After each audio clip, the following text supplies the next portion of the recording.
Hi guys, நான் உங்களை test இப்போ நம்ம என்ன படத்தை பற்றி பார்க்க போகிறோம் அப்படின்னா பொன்னியின் செல்வன் படத்தை பற்றி பார்க்க போகிறோம்.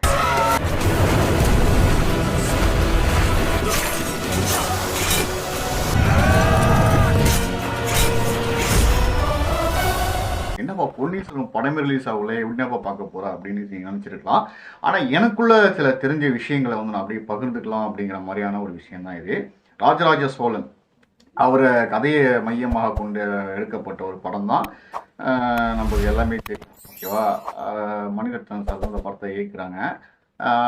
எப்படின்னா அது ஒரு புக்கில் என்ன இருக்குதோ அது அது அப்படியே வந்து படமாக நமக்கு கொடுக்குறாருங்கிறது பெரிய விஷயம், ஓகேவா? மணிரத்னம் சார் பண்ணுறாரு. அது வந்து இப்போ சில விஷயங்கள் எனக்கு கிடைச்சிருக்குது. அப்படின்னா இந்த படம் வந்து முழுக்க வந்து புக்கில் வந்து ஒரு 100% இருந்துச்சுன்னா அதில் வந்து ஒரு 40% தான் இந்த படத்தில் உள்ள அவர் ரியாலிட்டியாக இருக்கிற விஷயங்கள். பார்க்க எல்லாமே மணிரத்னம் சாரோட ஒரு கற்பனையாக தான் இருக்கும் அப்படின்லாம் சொல்கிறாங்க.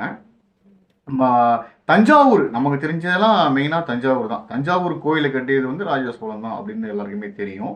அது வந்து ஒரு கோயிலை பார்த்துட்டு ஒரு இன்ஃபர்மேஷன் ஆகி இதேமாதிரி நம்ம கட்டணும் அப்படிங்கிற மாதிரி ஒரு பிரம்மாண்டமாக கட்டணும் அப்படின்னு கட்டப்பட்ட ஒரு கோயில். அது ராக்கெட் வடிவில் இருக்கும். மேலே பார்த்தீங்கன்னா அந்த மேலே கவசம் வாங்கல, அது ரெண்டு பாதியாக இருக்கும், ஓகேவா? அதில் நிறைய தானியங்கள்லாம் இருக்கப்படுது அப்படின்லாம் சொல்லப்படுது.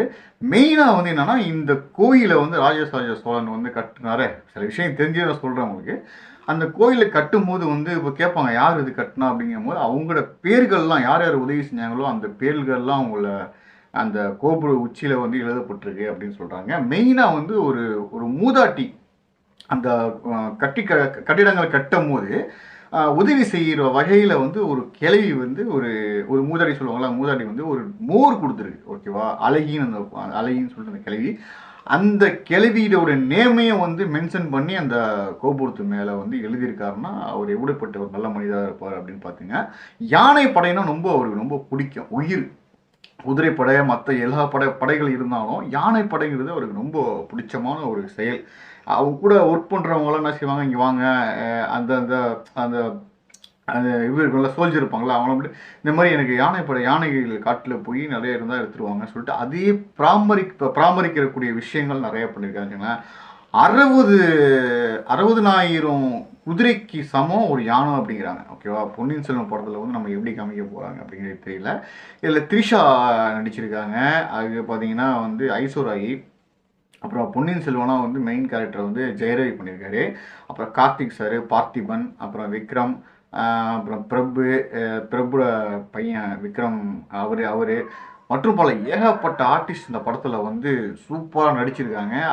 அவங்க எப்படின்னா மணிரத்னம் சார் வந்து கதை இந்த பொன்னியின் செல்வன் அப்படிங்கிற போது எழுதும் போதே வந்து இவங்கள தான் பேஸ்ட் பண்ணி எழுதிட்டா சரி நம்ம கூப்பிடும் போது வரலன்னா மிஸ் ஆகிடும் அப்படிங்கிற ஒரு காரணத்தினாலே வந்து யாருன்னு ஃபிக்ஸ் பண்ணாமல் எழுதி முடித்து ஃபைனல் பண்ணிட்டு தான் இவங்க வராங்களா, நீங்கள் நடிக்கிறீங்களா, ஓகே சொன்ன பிறகு தான் இந்த கதை எழுதப்பட்டிருக்குது. இது வந்து பல ஆண்டுகளுக்கு முள்ள ஒரு கதைங்க.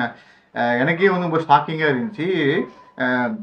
கார்த்திகோட அப்பா இருக்க சிவகுமார், அவர் வந்து எம்ஜிஆர் பீரியடில் அவர் கொஞ்சம் பப்ளிசிட்டியாக இருக்க டைமிங்கில் எம்ஜிஆரே சொல்லியிருக்கலாம் இந்தமாரி பொன்னியின் செல்வன் எடுக்கும்போது உனக்கு ஒரு பாட்டு இருக்குது நீ நடிக்கணும் அப்படின்னு சொல்லும் போது அப்போவே அந்த மாதிரியான பேசப்பட்டிருக்குது. அப்போ வந்து கார்த்திக் சார்லாம் எவ்வளோ சின்ன பசங்களாக இருந்திருப்பாரு, ஜெயரவி, விக்ரமெல்லாம் எல்லாம் ஒரு கனவுங்க இதில் நடிக்கணும் அப்படிங்கிற மாதிரி ஒரு பெரிய படம், ஓகேவா? இந்த படத்தில் நடிச்சுட்டா எப்படி இருக்கும் அப்படிதான் பார்த்திபன் சொல்கிறாரு. நான் வந்து த்ரிஷா சொல்கிறாங்க, நான் வந்து நிறையா நகைகள்லாம் போட்டிருப்பேன், அது வெயிட் பயங்கரமாக இருக்கும், அதுவும் இல்லாமல் அந்த அந்த நகைகள் போடுறதுக்கே எனக்கு டைமிங் வந்து ஒரு 3 மணி நேரம் பிடிச்சிக்கும், மேக்கப் அந்த மாதிரி செட்டப்ஸ்லாம் வந்து கொண்டு வரதுக்கு எனக்கு ஒரு 4 மணி நேரம் 5 மணி நேரம் டைமிங் இருக்கும், 3 மணி நேரம் ஆகும் அப்படிங்கிறாங்க, ஓகேவா? ஏன்னா அவங்கள ஒரு கெட்டப் கொண்டு வரதுக்கே வந்து ஒரு 100 கெட்டப் போட்டுட்டு அதுக்கப்புறமேல சில ஒரு கெட்டப்பில் தான் அவங்க செட் ஆகலாம். ஏன்னா வந்து அந்த உண்மை தன்மை கரெக்டாக இருக்கணும் அப்படிங்கிற அந்த படத்தில் வந்து நிறைய பேர் உழைச்சிருக்காங்க.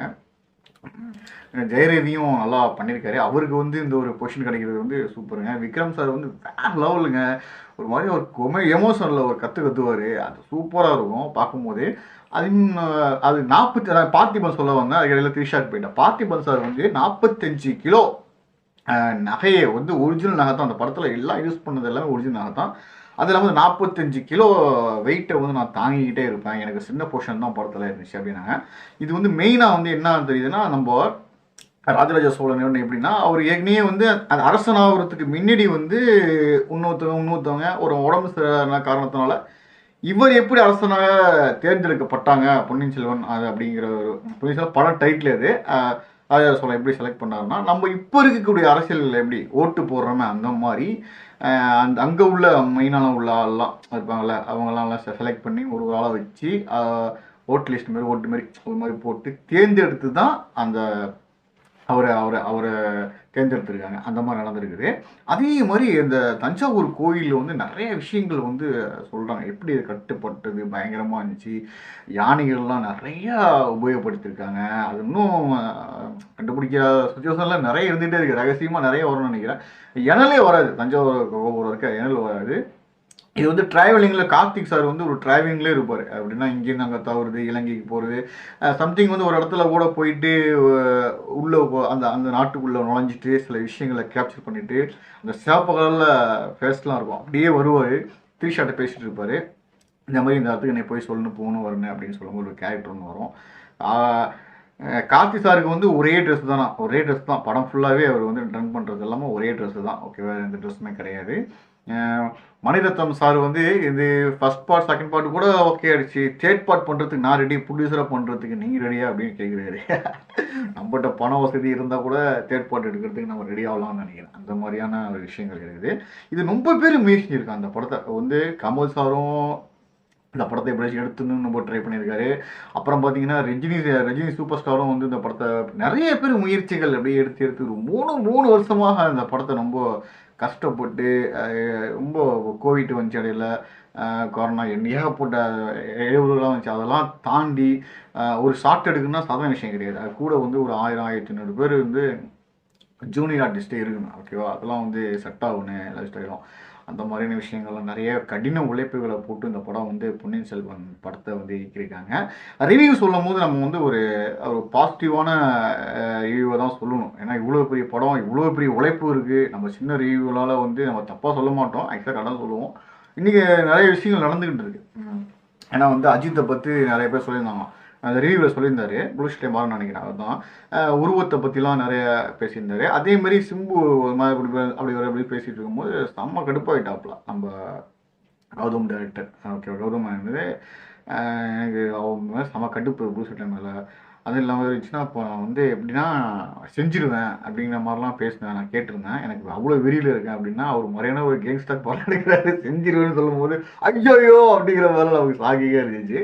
சரி, ஓகே, அவர் என்ன சொல்கிறார் படத்தை பற்றி சொல்லுங்கள், அது உள்ளே சொல்லுங்கள், நீங்கள் எக்ஸ்டென்ஸாக பண்ணி சொல்லாதீங்க, யாரையுமே மனசை புண்படுத்துகிற அளவுக்கு சொல்லுங்க. படம் போட்டு உழைச்சிருக்கோம், அது வந்து எப்படி நீங்கள் அது மாதிரியே பேசுகிறாரு. அது வந்து கண்டிப்பாக அவர் இன்டர்வியூ நீங்கள் பார்த்தீங்கன்னா உங்களுக்கு தந்தி டிவியில் ஆக்சுவலாக அதை வந்து சொல்லியிருந்தாரு. ரிவ்யூ பண்ணும்போது அவர் வந்து எந்த ரிவ்யூவும் பார்க்க மாட்டாராம். அவர் சொல்கிறாரு அதுக்கு நான் பண்ண மாட்டேன். 2-3 ரிவ்யூ பார்க்கும்போது இந்த மாதிரியான மேட்டர் இருந்துச்சு. அதே மாதிரி எண்ணெய் எரிஞ்சால கூட நிறைய ரிவ்யூகள் என்ன நல்லா கழுவி ஊற்றி நிறைய பேர் இருந்திருந்தாங்க. இருக்க பிக்கப் ஆனிச்சு அப்படின்றாரு. அதே மாதிரி வெந்தெஞ்சு காலது வந்து இப்போ நம்ம வந்து ஒரு 5-6 நாள்லேயே நான் வந்து நிறைய காசு எடுத்துட்டாங்க. அப்புறமேல சக்ஸஸ் மீட்டும் கொண்டாடிட்டாங்க அப்படின்லாம் நம்ம பார்த்துருப்போம். வாழ்த்துக்கள் அந்த டீமுக்கு திரும்பி நான் வாழ்த்துறேன். நானும் வந்து ரிவ்யூ சொல்லியிருக்கேன். எனக்கு வந்து உண்மையிலேயே வந்து